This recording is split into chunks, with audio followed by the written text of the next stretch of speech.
o creative writing sa imbitasyon.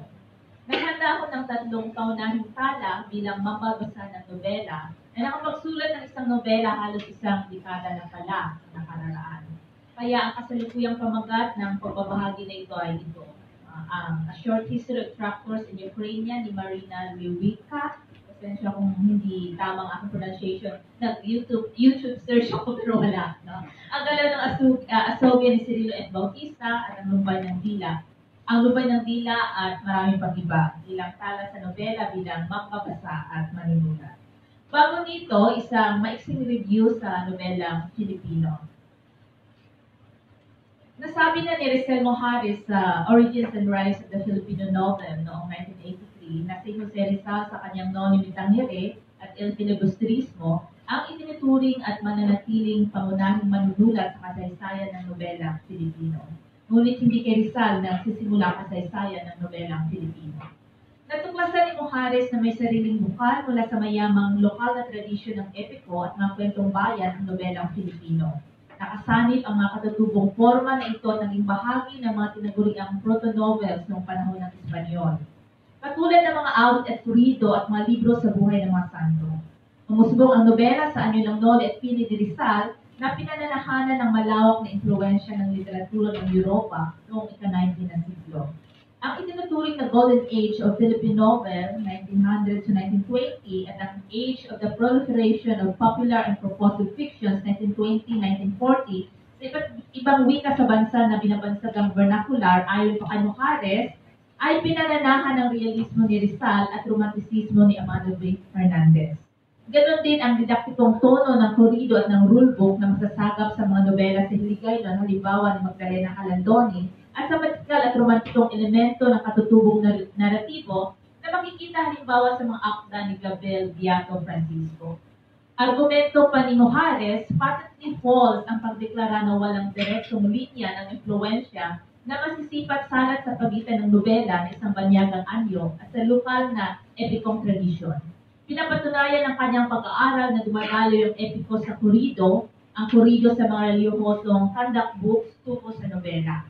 Ang pagsasanib na ito ng lokal na tradisyon at ng mga banyagang impluensya sa nobelang Filipino ang isa sa mga nakita niyang dahilan sa naging popularidad ng vernacular na nobela.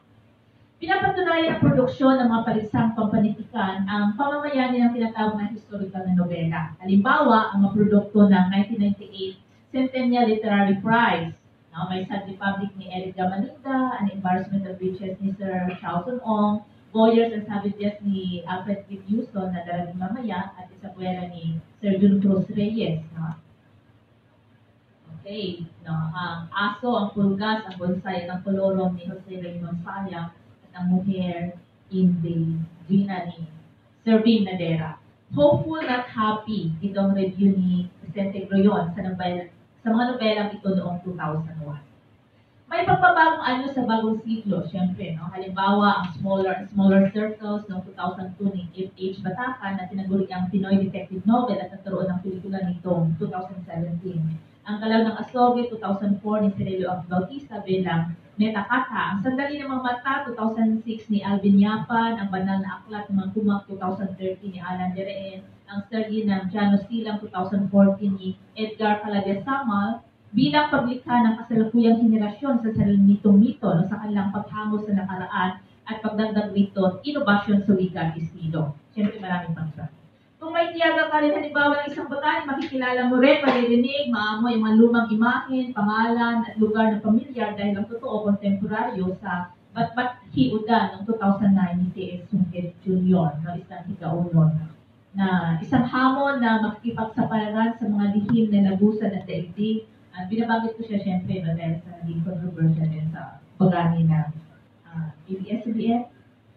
Narito na rin ang ating mga babaeng manunulat tulad ni Luna Sikat Keto sa kanyang Makinilyang Altar noong 2002 at ang mga Prodigal noong 2010 at si Mayet Bayuga sa kanyang Sa Amin sa Dagat-Dagatang Apoy noong 2015 at ang mga postmodernismong nobela rin ni Sergio Cruz Reyes ng Huling Dalagang Bukid at ang autobiography na Mali noong 2011 at ang Makina ni Mang Turing 2013 ni Ramon Bomen Guillermo. So ilan lang ito, no?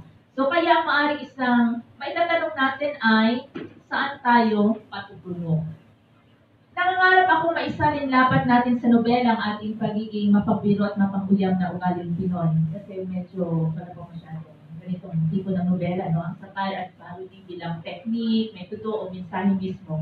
Kaya marahil naisip ko ang A Short History of Tractors in Ukrainian, no? Noong 2005 ni Marina Lewica, isang British na lahi Ukrainian. Inilarawan ang nobelang ito bilang humorous at hilarious, no? At marami pang iba sa kanyang pagsasabuhay sa ganas ng migrasyon ng ilang henerasyon ng migrante mula Ukraine pa London. Siyempre, no, may marami pang kasing galing o mas magaling pang halimbawa. Ngunit naituro ko to sa klase nitong mga nakaraang termino at nagustuhan ng mga estudyante kapwa sa grad school at undergrad matapos ipakilala sa akin, so shout out kay Niles Jordan Bright. No? Naisip ko rin ang Galaw ng Asoke, 2004, tanging nobela ng pambansang alaga ng sining sa Panitikan Cedillo at Bautista na Yumao Mayumbayo bilang tribute. At dahil sa sarili kong ganas ng pagsusulat ng nobela, ito ang aking binabalik-balikan bilang inspirasyon sa mga araw ng pagkalumpo at pagkalikan.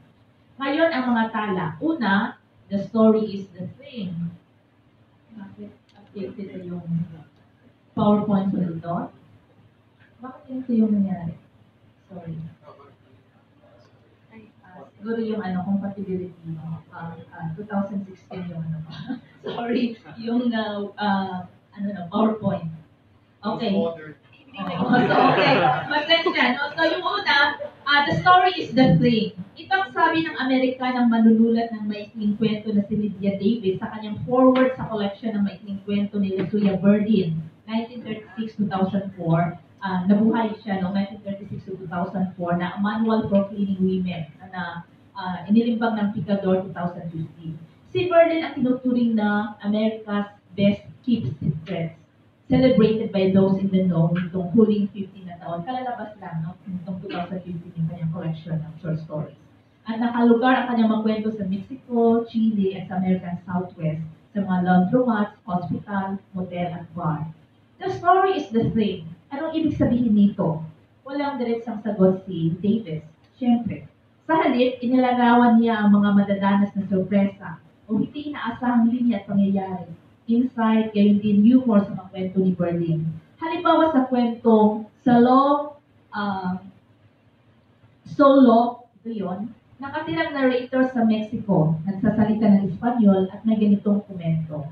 Of course, I have a self here and a new family, new cats, new jokes, but I keep trying to remember who I was in English. Unquote. So, ano ang dating dito na siyang the story? Ito hindi sinasabi ang siyang kwento na siyang dumadating, hagunos man o haplos sa pag-iisip ng mambabasa. At ito ang gusto nating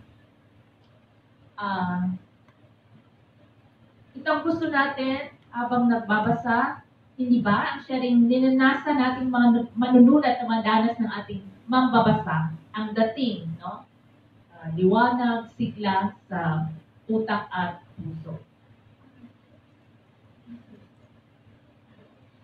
Naisip ko, katupas ba ito ng bukang-bibig natin na magaling na magkwento, pero anong kwenta? Mahusay nga, pero so what? May mga ganyan tayong karanasan, di ba? Even sa panunood ng pelikula, na alam mo technically magaling, pero, di ba, so what? Di ba, may ganun tayo. So, itong so what, itong currency ng kwenta at kabuluhan. Itong mahalagang tanong na, ano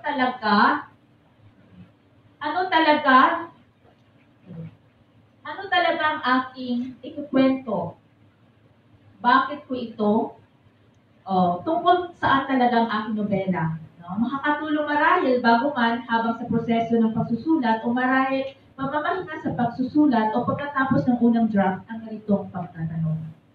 Ang pagtumbok ng tema o mga pangunahing tema at ang pag-articulate nito sa isang pangungusap o thesis statement. No? I find this very helpful actually. No? So, kapwa sa pagsusulat at pagbabasa. Sabi nga ni John Dewey, inventor ng the Dewey Decimal System, kapag napangalanan mo ang isang problema, nasagot mo na ang kalahati nito.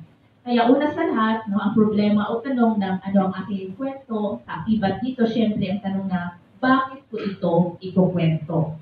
Ang pagpili ng mga kwento, ikakatha, ito ang moral na responsibilidad ng manunulat. At may magagandang sanaysay riyan, no? Si na Susan Sontag, ito yung pamagat ang ma-retrieve online, maging ang 2015 Nobel Prize awardee sa panitikan na si uh, Svetlana Alexievich. So, the story is the thing. Ang clue madalas nasa pamagat. Pansinin halimbawa, a short history of tractors in Ukrainian. Nakaka-intrigang keywords, di ba? Short history, tractors, Ukrainian. Okay, spoiler alert. Masasabi natin itong nobela talaga. By the way, no, madadownload niyo for free, PDF online. Masasabi natin itong nobela talaga, higit kaysa romance comedy na isang 84 taong gulang na Ukrainian-British na si Nikolai at ng 36 hot divorcee Ukrainian na si Valentina, ay kwento ng disrupsyon ng scientificong inobasyon ng bansang Ukraine dahil sa dislokasyon ng mga magagaling na mamamayan nito tulad ng inyeherong si Nikolai dahil sa giyera at ang romansa sa bangkitan nila ni Valentina ay isang aspirasyon ng pagtutuloy ng doon at ngayon ng sinilaang bayan at bayan sa kasalukuyan ng nakakatandang henerasyon at nakakabatang henerasyon. So ito para sa akin ang one sentence thesis statement talaga. The theme, the story ng nobela na ito. Hindi ito nobela ng nostalgia, kundi ng isang vision ng multiplisidad ng identidad at pagpapatuloy ng buhay sa dalawang mundo na markado ng dignidad.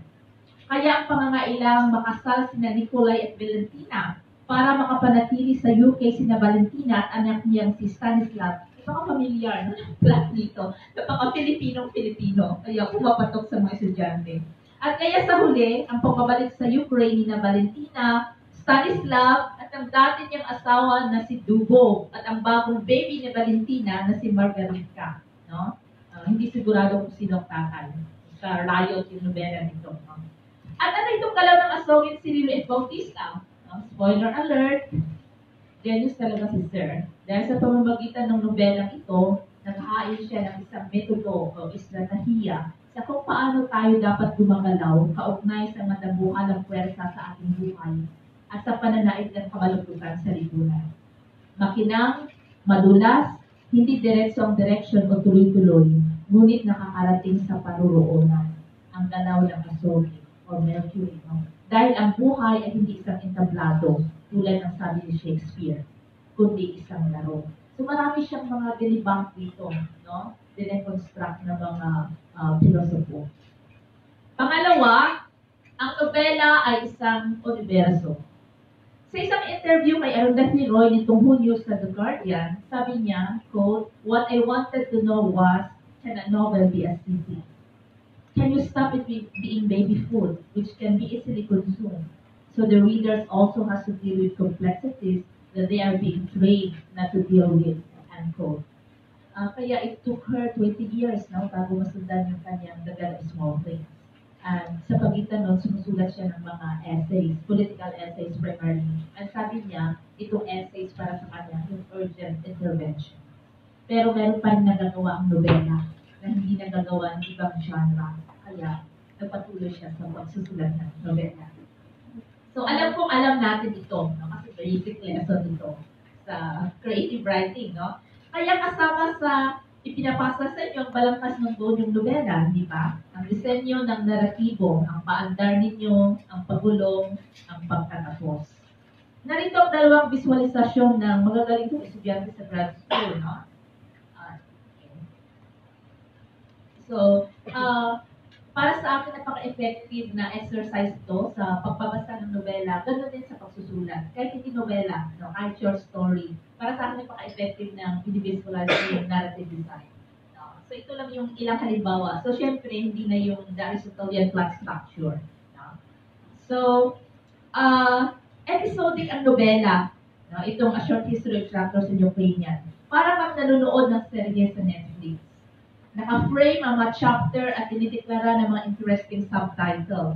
Oy, no, napaka-lista yun. Nalista ko yung buong ano. So, halimbawa, 1, 2 phone calls and a funeral. 2, mother's little legacy. 3, a fat brown envelope. 4, a rabbit and a chicken. 5, a short history of tractors and Ukrainian. So on and so forth. I think mayroong 20 no, na subtitle siya. So visually, on page, napaka-smooth, no? Basahin rin and light. Yet again, gaya ng nasabi ko kanina, no? The story is the thing, no? Malalim din siya, no? Kahit na medyo no, nakakatawa or patawa yung kanyang approach. Metakatha naman ang galaw ng Asoge. Mayroon itong 44 na kabanata. Sa kabanata 1, naririnig natin ang boses sa ikatlong persona. Nagpapatuloy ito hanggang sa kabanata 3. Sa kabanata 4, ang pagputol ng naratibo ng boses ng manunulat. Ariya, no, sorry, meron akong pinaghirapang encode. Mga giliw na mambabasa. Ganyan ang simula ng kasaysayang sinusulat ko tungkol sa pamilyang Ortiz. Ngunit naipasya kong baguhin iyan. Pagkatapos kong tumhaya ng ikalawang ulit ang nasulat ko, na-discovery kong may ilang kamalian sa teksto. Hindi sa masagwa ito, kayo man ay magsasabi na masining ang mga pangyayaring hinahabi ko at higit sa tagpong nakakaantig sa damdamin. Maraming tanong na nais yung sagutin ng akda upang lubos ang inyong kasiyahan, hindi ba? Magpapatuloy ang nobela sa mga kabanata sa lente ni Amado Ortiz. So mula sa third-person point of view, no, mag-shift siya sa first-person point of view. Itong si Amado Ortiz, yung protagonist, no, yung reluctant hero natin. Siya yung panganay na anak ni Carlos Ortiz na sa simula ng nobela ay isa ng lumpo, no, isang negosyante, isa ng lumpo. No? So kaya gusto niya, yung kanyang panganay na anak na lalaki na si Amado Ortiz, ito na yung mag-take over ng kanilang business. Pero reluctant na si Amado kasi wala siyang hilig sa negosyo dahil isa siyang poet, isa siyang makata, at meron siyang kaibigan si Ben, no, na isang boksinero. No? At then meron pang maraming characters na very interesting. No? Si Rosario, yung nanay, si Clara, no, yung kapatid, at si Gary. No? So, ano yung mga kasosyo? Okay. So, magpapatuloy ang nobela sa mga kabanata sa lente ni Amado Ortiz na isang makata, panganay na anak ng negosyanteng Carlos Ortiz na kasalukuyang may sakit. Makakarating tayo sa kabanata 43 at papasok uli ang boses ng manunulat. Quote, iyan mga mahal na mambabasa ang istoryang kinatako tungkol sa pamilya ng mga Ortiz. Higit na maganda ito kaysa doon sa nauna kong salaysay kung pag-uusapan ang galaw ng mga pangyayari at hangarin ng mga tauhan. Maigting din ang ugnayan ng mga gumaganap sa balangkas. Pero lumalabas na kailangan ang pagpapaliwanag tungkol sa ilang bagay.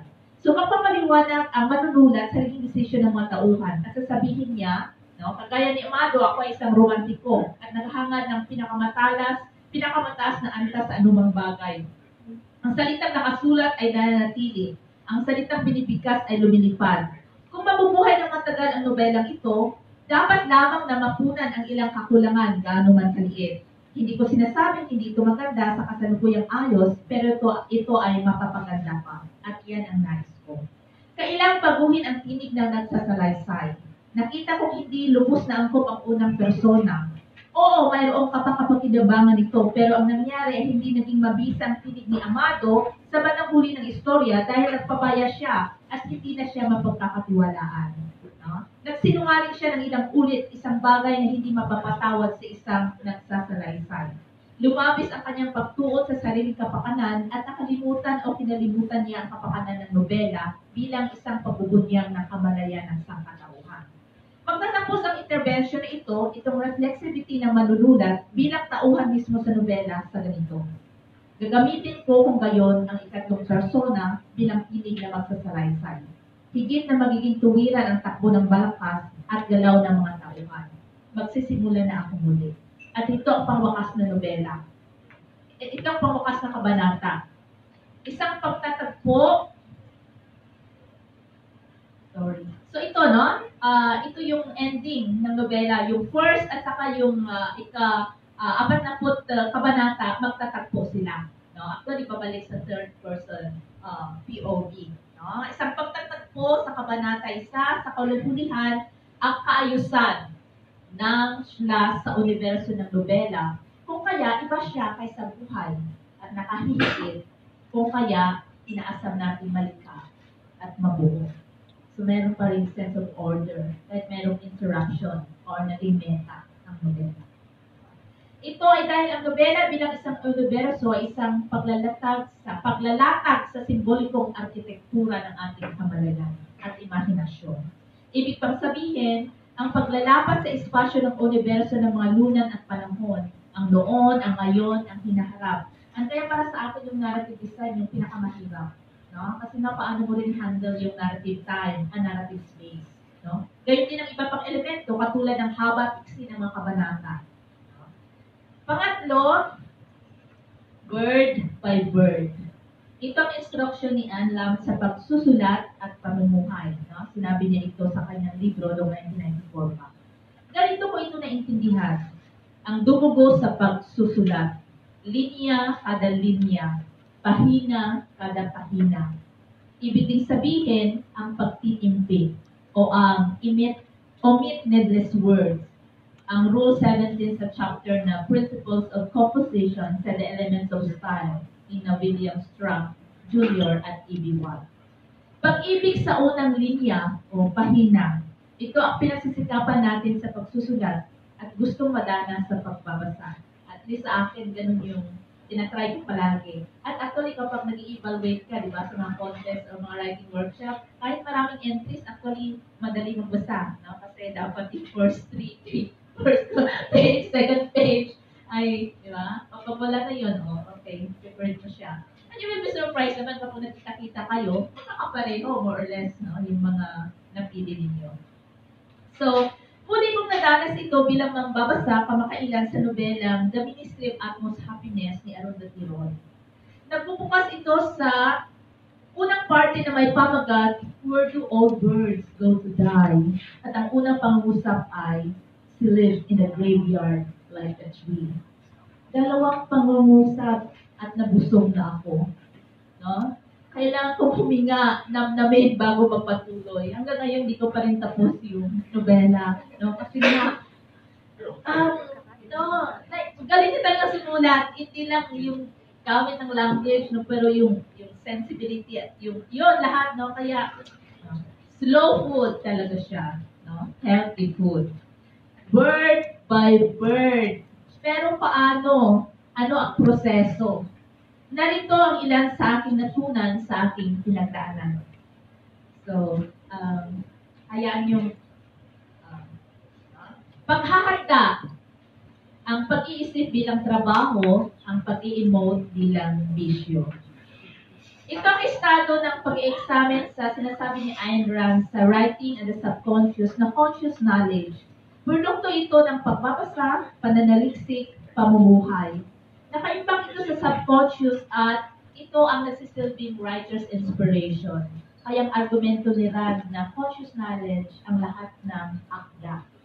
Pinapaniwalaan ko ito sa sarili kong danas sa pag-iisip, pag-alaala, pagpapakahulugan, at pag-i-emote o pagdamdam. Halimbawa sa karanasan ko ng lumbay ng dila, nakita kong hapong iyon ng 1986 katabi ang totoo kong lolo na si Lolo Marcelo. Nakita kong aking sarili ng araw na iyon kaharap ang computer at pinabasa ang pagka-acquit ni Arturo Pacificador bilang isang breaking news, no? Na natanggap ko sa aking cellphone. Si Arturo Pacificador, siya yung tinataguri ang mastermind sa pagpatay ng aming local hero na si Evelio Javier noong panahon ng noong 1986, no? At naging sikat siya, isa siyang Atenean, at naging sikat siya dahil yung kanyang theme song ay yung The Impossible Dream.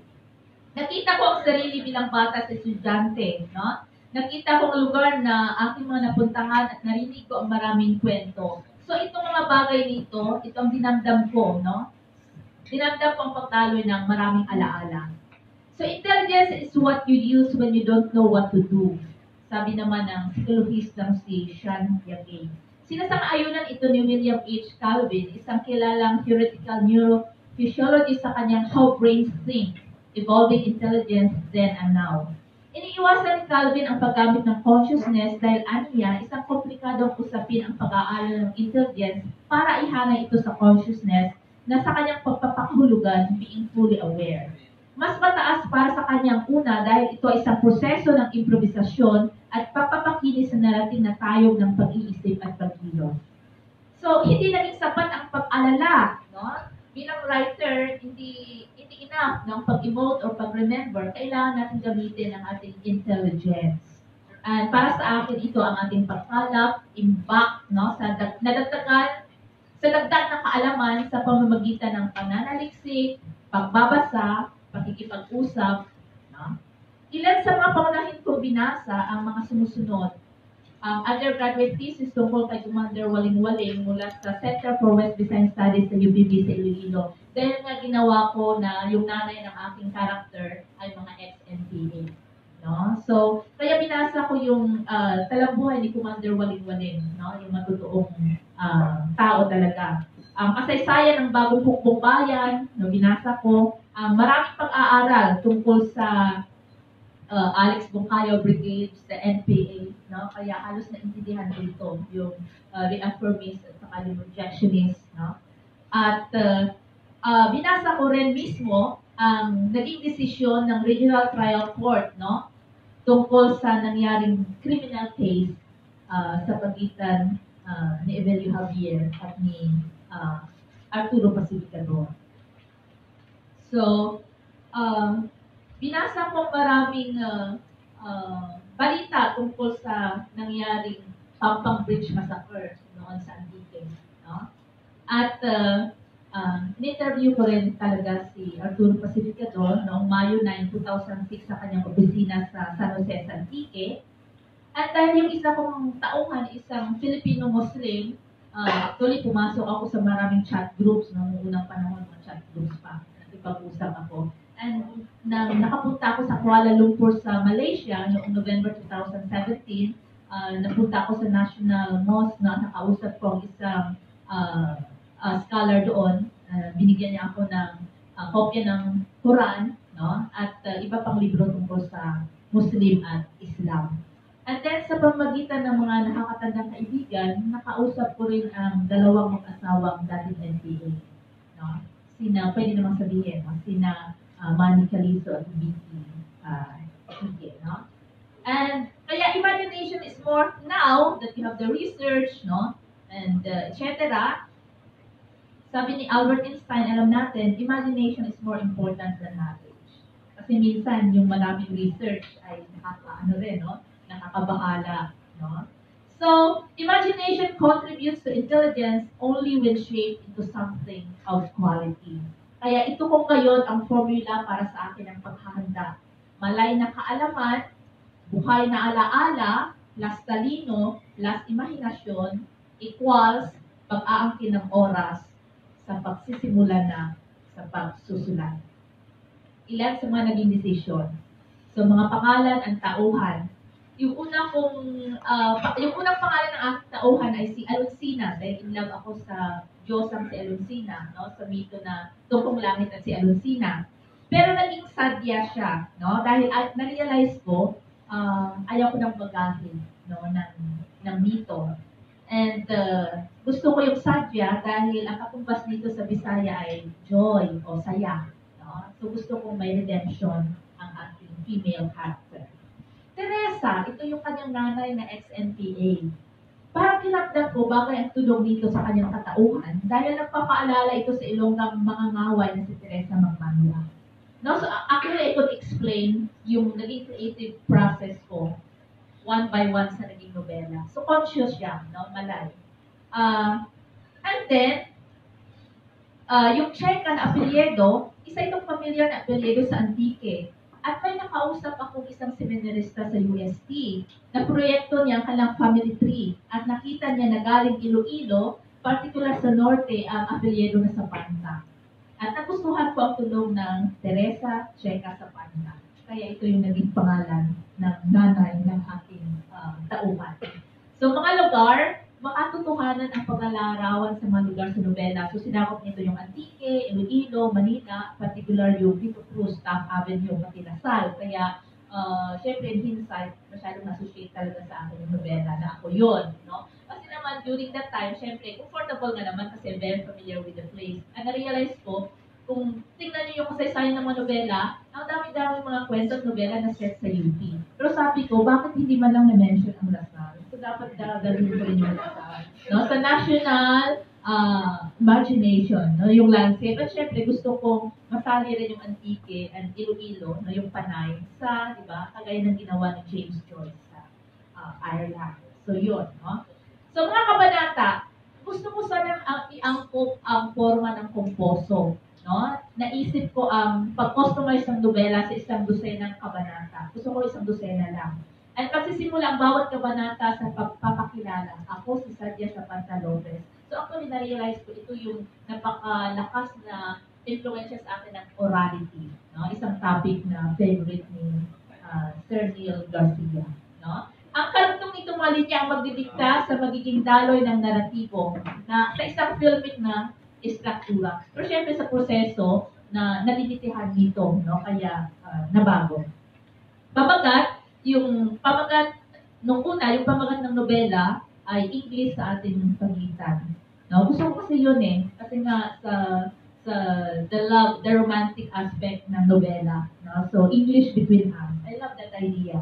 No? Pero, syempre kalaunan, naging apoy ng dila, pero ayaw ko kasi parang napaka romantic at it reminds me yung mga nobela ni na Edgardo Reyes, no? So, hanggang eventually naging Lumbay ng Dila, no? Nahanap yung Lumbay ng Dila. Ano gusto ko dito? Ang pagsisimula bilang pinakamahirap na bahagi. Sinasabing nalikhang Taj Mahal mula sa paghihinagpis at nadisenyo ang Babylonian Garden mula sa pagmamahal at itinayo ang The Empire State Building para sa ego at ang Brooklyn Bridge para sa banal. Ganito sa kanyang bumunting hugis at banayad na daklis, nasimulan ko ang nobela. Naging isang malaking kuryosidad at hamon ang proyekto sa kung saan ako nito dadalhin, sa pagpapakahulugan at sa pagkamangha kapwa sa limitasyon, yung pagdududa, paranoia, distraction, pagkabagot at kakalihan. So, mga posibilidad.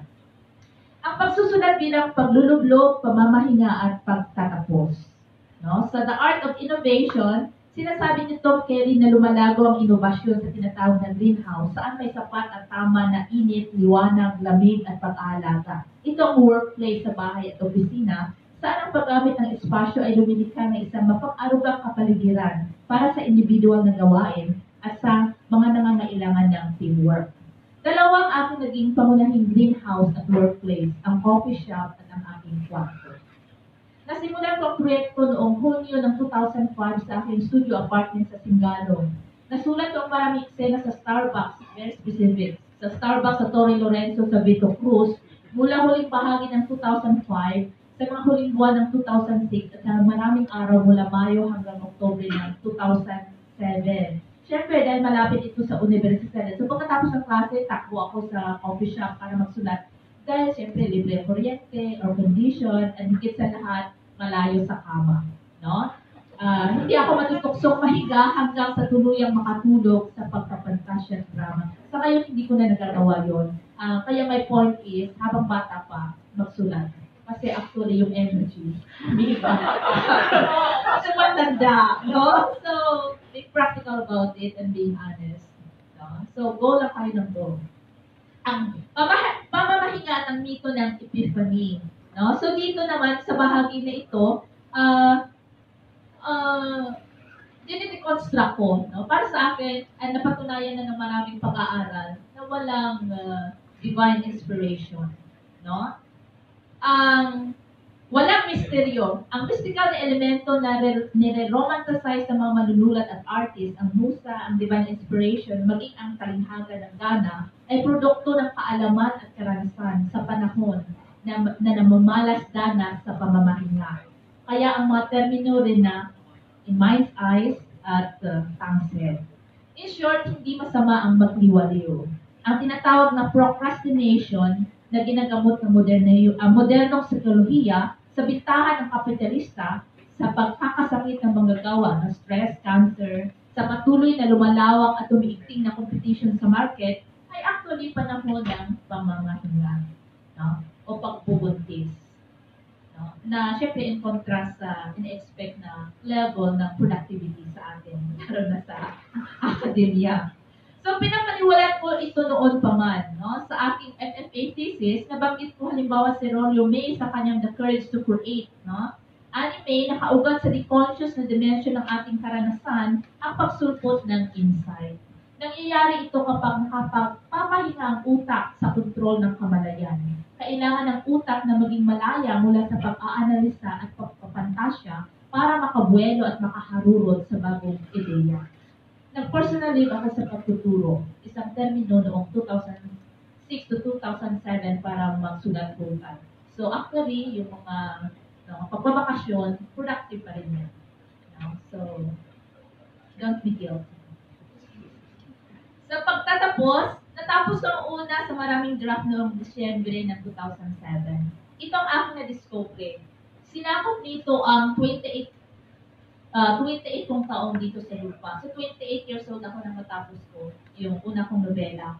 And kahit na, let's say, mula 2005 yun na simulan, pero para sa akin, it covered, no, my whole 28 years of existence.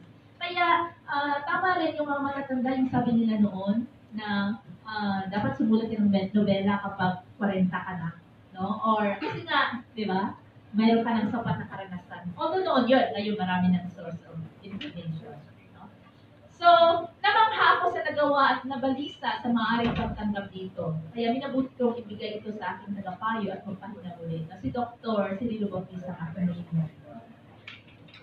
Last, ang revision bilang pakikinig sa inner critic at pagalang tiwala sa mambabasa. Nasabi ko na mula English sa ating pagitan, naging apoy sa dila at sa huli, lumpay ng dila ang pamagat ng nobela. Mula isang dosena na kabanata, naging 40 kabanata ito. Mula tagapalagsalaysay sa unang persona, naging pangatlong persona.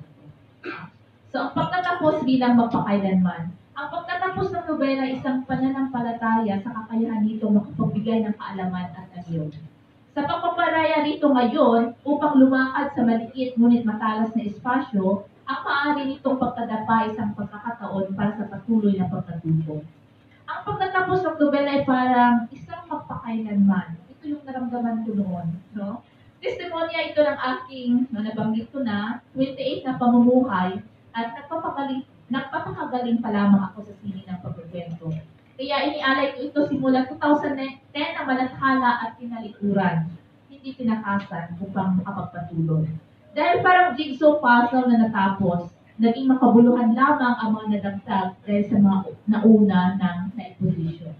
So word by word, balik tayo doon. Sa ngayon, malinaw sa akin na ang kasunod na nobela ay isang paglagpas, higit kaysa sarili. Hayaan na niyong ipaliwanag ko sa mga salitang ito ni Fernando Pessoa sa kanyang akda na Always Astonished. So sabi niya, substitute yourself always. You are not enough for yourself. Be unpredictable always. Be unpredictable always for yourself. Let yourself happen before yourself. Let your sensations be purely accidental, adventures that happen to you. You must be a universe without laws in order to be superior. Unquote. Malinaw din sa akin na ang patuloy na pagsusulat ay nangakahulugang paglilikha ng mga bagong anyo, wika at mundo. Bilang pagpupugay sa inyo, yung 2018 Fellows ng Amelia La Peña Bonifacio Writing Workshop, gusto kong banggitin ang angas ng unang nobela ni Zeno Dinolo, also known as Zeno 080, ang Uberman, na nalathala sa sariling sikap noong 2015. So, very inspiring sa akin. Hindi lang yung nakapagsulat siya ng nobela, kundi yung material na kondisyon at saka yung kanyang naging effort talaga, no, and will and determination para malathala ito. Alam niyo ba, pinahiram siya ng pera ng kanyang kaibigan na OFW. No? Kasi humanga sa kanyang nasulat na nobela, pinahiram siya ng pera para, so alam mo yun, yung may isang tao ka kaya sa trabaho mo, that's something, right? No? And nag-self-publish sila, nag-sariling marketing, and nagawaran ito ng Special Jury Award sa 2015 Cirilo and Bautista Prize. No? At kaya, nilathala noong 2016 no, ng Anvil, and binigyan siya ng Madrigal Gonzalez First Book Award noong 2016. Para sa akin, isa itong mahika ng unang bulas. No, madulas ang pagkukwento sa mapaglarong tono at estilo ng mga makakatotohanang pangyayari sa kasalukuyan. Tinatakal dito ang kasaysayan bilang renewable energy at recyclable material sa contemporary wika na nagpapalaya sa mga bagahe ng lyrical at formal na diksyon at nagmamarka sa boses ng kanyang pangunahing tauhan bilang synthesis ng revolutionaryong tradisyon at political na aspirasyon ng mga millennial.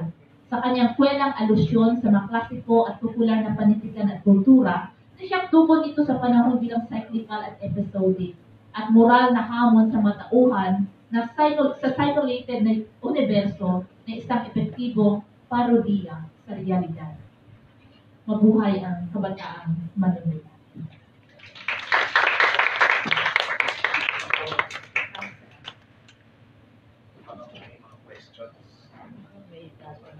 Dito ka na, baka may question. Wala na. Nag-prepare na ako eh. Baka po may mga tanong yung ating fellows. Sinong gustong meron pa tayong 15 minutes. No? In short, in love ako ngayon sa Please use the mic. Speculative fiction.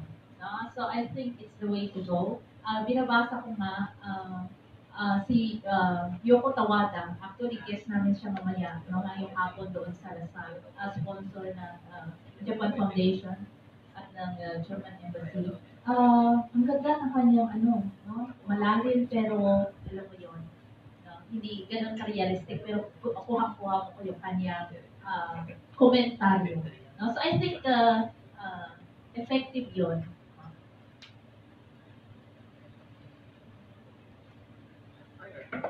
Yes. Kung space natin ngayon, kung ang space niya kasi you're saying na parang speculative fiction is something that you are interested in, then that's the way to go. What space does realism have for you? It's gonna move forward. Ayun, saan po sa realism? Naintindihan mo yung speculative fiction hindi lang in terms of no? It's really the craft, hindi lang in terms of the content, no? But it's really the use of language, no? Yung imagination, yung pagkilikha ng universo ng nobela. Yung realism naman para sa akin na napaka-effective din. Lalo na ako, very powerful yung karanasan ko sa realismo, lalo na sa documentary film. I think talagang bumabalik siya ngayon, no? Very, para sa akin napaka-powerful. Kaya ako na ko rin nagugustuhan ko rin yung documentary film ngayon. Example lang ng documentary film na para sa akin very striking. Yung The Acts of Killing. Now, if you're familiar, si Joshua Oppenheimer, no, isang American na dinocument na yung genocide 1965-1966 ng Indonesia. And then yung kanyang technique, yung actors talaga, ay yung mga yung talagang involved sa genocide, yung mga killer talaga, ito yung nag-play na doon. So, akita mo, may unseen na filmmaker, no, na nagde-direct ng mga totoong involved sa historical, totoong nangyari na genocide. At ngayon, yung documentary is being framed like gagawa sila ng documentary, re-enact nila yung ginawa nilang pagkakataon. No? So, ilang layers. Pero nakita mo dati ito, di ba, talagang paano na-conceptualize, no, ng, kaya, yun para sa akin yung interesting.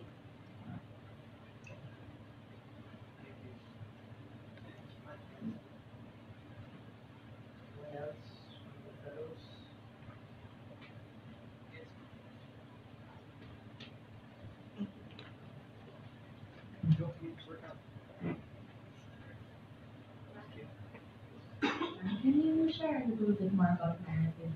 Maybe, lalo na po for beginning. Narrative, I think si Sir Glenn, yan yung magiging focus mamaya ng kanyang lecture, no? Talagang magkukwento siya tungkol sa narrative design. Pero para sa akin, yun yung the architectural design ng nobela mo. Kaya nagsimula ako sa poetry, pero nagsimula akong sumulat ng maikling kwento nobela, by the way, sa klase ni Sir sa MFA sa Lasal. Na-inlove ako kasi para sa akin very technical yung, I don't know, no? Kasi ako yung poetry ko more or less intuitive, no? Pero yung short story at saka novela, yung parang exciting siya, no? At para sa akin, I really approach it like science. No? Para sa akin, technical. Siyempre, may mga, part, no? Pero, yung narrative design, paano mo, yung design, paano mo simulan, no? Paano mo pagulungan, paano mo rin tatapusin. So, halimbawa sa akin, very conscious na decision na yung una kong novela, 1 page lang. No, first chapter, kabanata isa ng novela ko, Nalumbay ng Bila, 1 page, 1 page lang, no? Na-receive niya yung breaking news, and then, yun, bumulong na sa. So, yun para sa akin yung exercise ko na pag-ibig sa unang pahina. I want my readers na ma-curious sila, and then para gugulong sa susunod pang pahina. So, part siya ng pag-imagine, pag-visualize ng narrative design. Sa klase, halimbawa, kapag nagbabasa ng tuturo ng nobela, pinaplot talaga namin yung universe. So, minsan nakikita mo na may mga nobela na, halimbawa, nanalo ng award, pero medyo nag-flop pala siya. No? Makikita mo ako rin, medyo bumagsak siya dito. No? So, sa sariling practice, I think magawa mo yun kapag nakasulat ka na ng unang mong draft, first draft. At para sa akin yung first draft, ito na yung dissenting draft na mapapabasa ko. Para sa akin yun yung pag-iintindi ko. Kapag sinabi kong first draft, ito yung actually produkto na ng ilang draft. Pero ito yung ipiprint ko and ipapabasa ko sa iba. No? And then, pwede mong ma-plot, di ba? Kaya pwede kang mag-restructure, mag-cut and paste. No? So, that's how I understand the narrative design plotting. At paano mo gamitin? Saan yung nakaraan? Ambition ko na sumulat ng short story na walang flashback. Sa sarili kong diagnose ng mga nasulat ko rin. Minsan, maraming flashback, nababag down. Kaya actually yung ambition ko, sumulat ng isang kwento na tuloy-tuloy lang. No? And hindi kailangan ng flashback. Kung yung mga element na backstory or historical, paano yun i-treat na hindi necessarily flashback. Parang gano'n.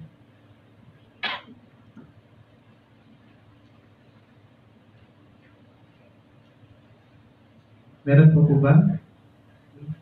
One last question bago tayo take ng short break para sa susunod, bago ang susunod na lecture natin. Ay ba? Naisip ko lang, paano yung, kaya posible pa ba sa panahon ngayon na magsulat ng novela na okay na, ko, 100 pages, 1,000, already na Tolstoy, posible pa bang magsulat yan na papasahin ng mga mababasa ngayon, or parang pataasan lang nakikita yan, yung comic, tungkol sa nito na isipol ko ba na kung may plano kong sa novela tapos aabot siya ng 900, 1,000 pages, may reception ba sa mga mababasa ngayon, or parang kailangan 300 na lang talaga yung comic? Ako yung tanong na yan, fundamental, babalik sa kagaya na nabanggit ko kanina, ano ang ikikwento mo and bakit ka magkikwento? No? Yung pagsusulat naman, yung literatura, yung sining, no, sa kabuuan ay domain siya ng possibilities. No? So, kaya babalik yan sa'yo. Kaya yung pagsusulat talaga, no, nire-reveal talaga kung sino ka. No? Gaya nga ng sabi nila, diba, your writings will betray you. Sila labas na lalabas kung sino ka eh. Word choice mo, no? Vocabulary, sentence construction, lahat yan lalabas. No? So, depende ano yung motive mo, ano yung politika mo, bakit gagawin mo yun. Diba sila Diaz, ginagawa niya yan sa pelikula. Diba? So, pabalik sa integrity mo bilang manunulat. So, hindi ko yan masasagot sa Pero para sa akin, possibilities. Walang imposible. Pwede naman serialize. Opo. Okay. Yun, sakto. Maraming salamat po, Ma'am Jen. Palakpakan natin si Ma'am Jen. Kakaroon tayong 5-minute break para sa bago ang susunod na So, yung mga kailangang mag-CR,